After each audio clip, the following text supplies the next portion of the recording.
थांबले मी खाली, या लवकर. हाय हॅलो हॉटीजीवर नेम म्हणजे तुमचं नाव काय? पौर्णिमा. हो मी अमोश्या. म्हणजे माझं नाव बोचके आहे.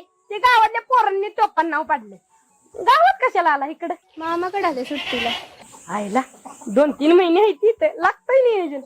बर तुम्हाला सांगतो अख्ख्या गावात आहे ना 40 एकर जमीन आपली. 40 एकर त्यातल्या 20 एकरात रताळी लावली ती, 20 एकरात मुळे लावली ती. नुसतं मुळ्यात आणि रताळ्याला पैसा. आणि तुम्हाला सांगतो 50 जनावरांची 50, 25 गाया 25 म्हशी. नुसता दुधाला पैसा नुसता. किटली भरून घालून नाही डायरेक्ट डेअरीत उभी केल्या. तुम्हाला सांगतो 2 बंगला आहे ती. एक मोठा बंगला आणि एक छोटा बंगला. ती बी छोटा बंगला बांधलाय कशाला ते आपल्या गुरांनी. आणि मोठ्या बंगल्यात मी एकटाच राहतो. आणि घरच्यांनी तर मोठा बिल्डिंग बांधून ठेवल्या बिल्डिंग. तुम्हाला सांगतो 2 खिलारी बैल आहे ती पळीव.